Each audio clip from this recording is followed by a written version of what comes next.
Ayan,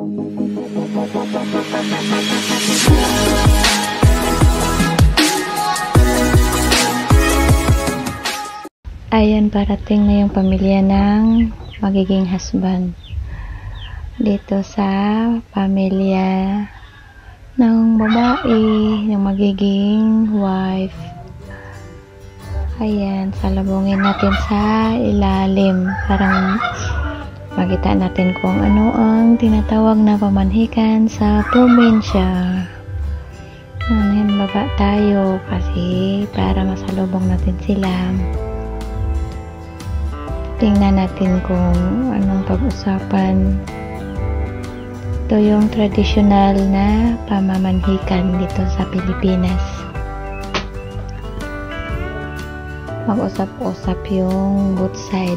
Pamili ng magiging husband at pamili ng magiging wife.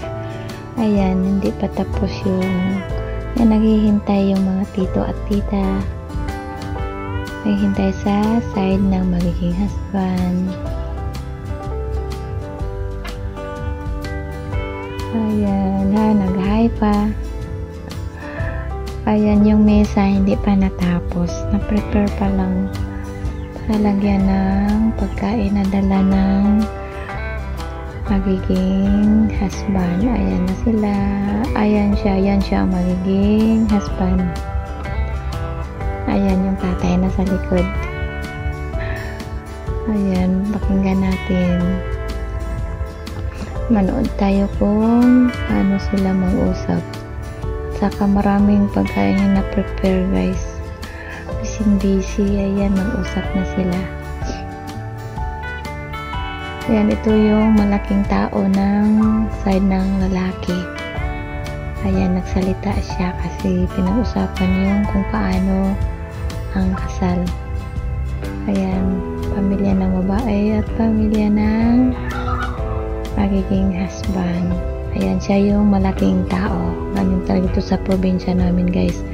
Dapat may malaking tao sa both side, sa babae at sa magiging wife at sa magiging husband. Ayan, ayun namang magiging yung malaking tao sa magiging wife niya. May tinatanong siya kung ano ang dapat ingatan niya ang magiging asawa niya pag katapos ng kanilang kasal.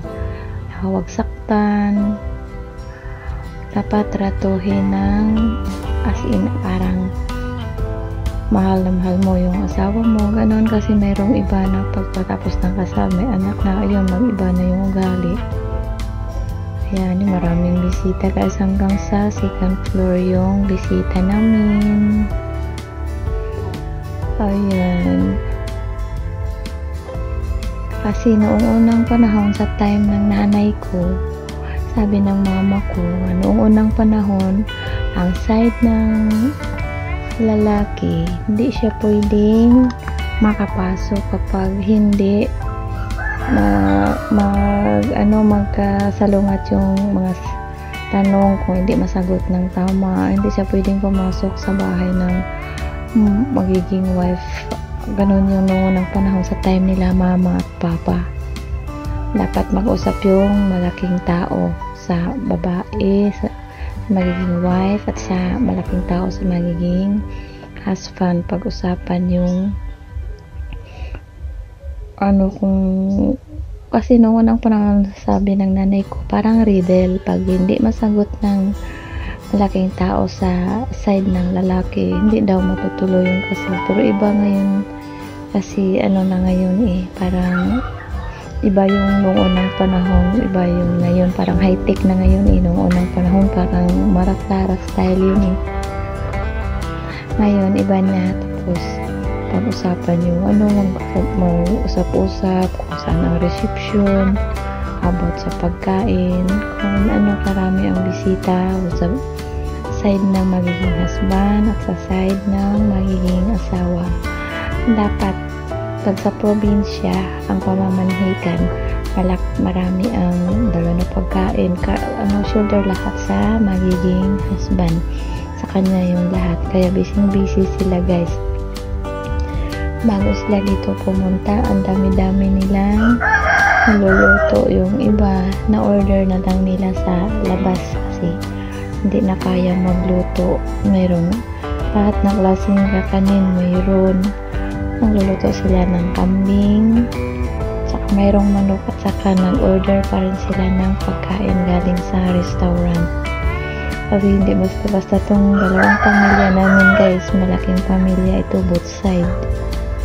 Sa side ng magiging wife, malaking family, at saka sa magiging husband, malaking family man.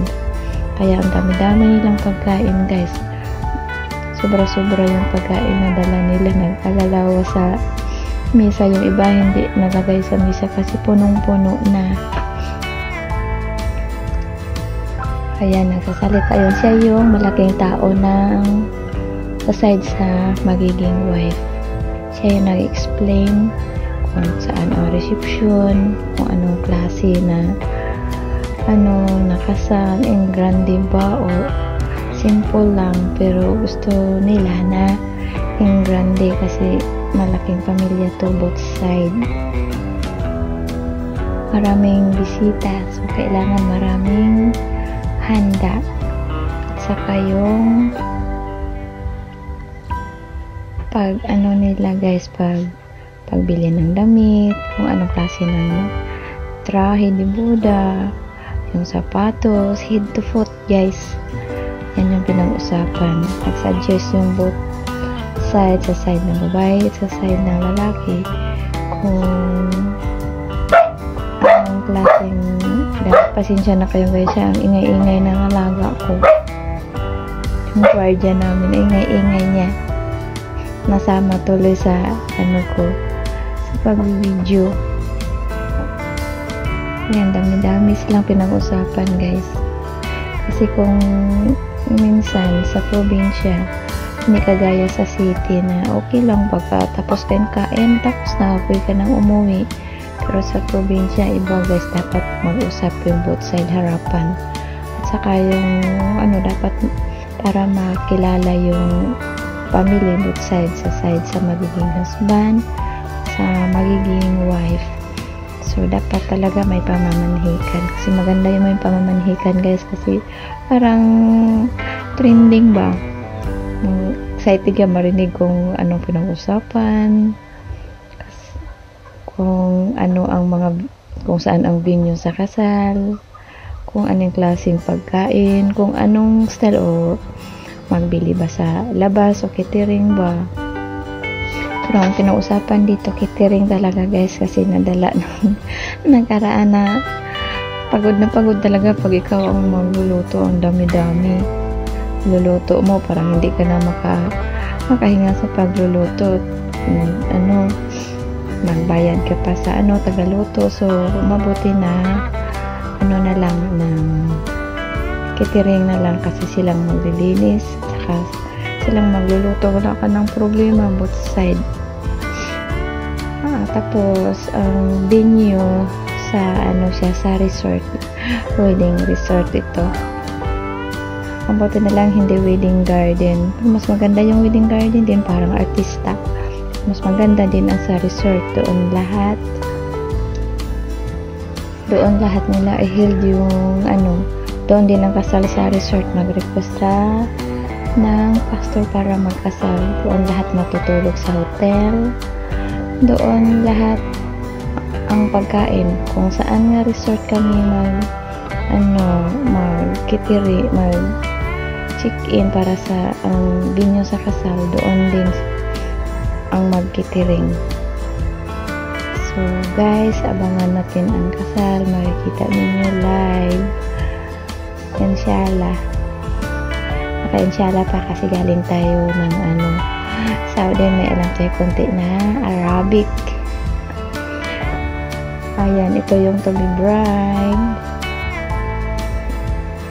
Ayan, ready na ng pagkain kasi kakain na. Ang dami nilang pagkain na dala sa side ng husband. Sobra-sobra yung dala nilang pagkain. Napakarami. Ayan, hanggang sa second floor yung bisita namin. Dami-dami. Kasi malaking family itong nagkasalubong eh. Both side malaking family. Sa side ng family namin, malaki din ang family namin. Both sides sa magiging husband, malaki din ang family nila. Kaya, ang grande yung kasal na to. At saka bunso yung magiging husband. At saka ang to-be wife, siya yung pangalawa. Ayan na guys yung pagkain na prepare na. Dami-dami guys, yung iba hindi pa nalagay sa mesa kasi punong-puno na. So, na-style na lang. Kunti na lang ang pagkain, ilagay naman yung pagkain na hindi na lagay sa mesa. Sobra yung pagkain na dala ng magiging husband. Bilib-ubos kayo lang, may mga kakanin.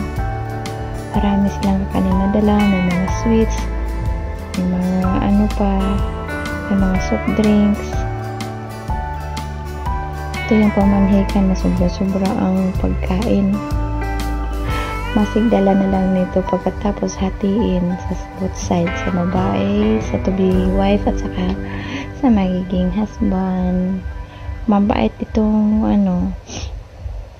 maganda ang record sa both sides, sa to-be wife at saka magiging husband. Mababait yung pamilya. Ayan, ang daming pagkain ng mga kakanin. Take all you can, eat all you can. Ang dami-dami. Sobra-sobra yung pagkain na dala ng magiging husband. So, ganito guys yung pamamanhikan sa probinsya. Sobra-sobra yung pagkain. So, ayos na yung both side na ang reception ay sa resort. Ayan, yun lang guys. Ganito yung pagkain. Ang dami-dami. Sobra-sobra yung pagkain. Ayan, marami pa na hindi pa nalagay sa mesa. Ayan lang guys, ang pamanhikan sa probinsya.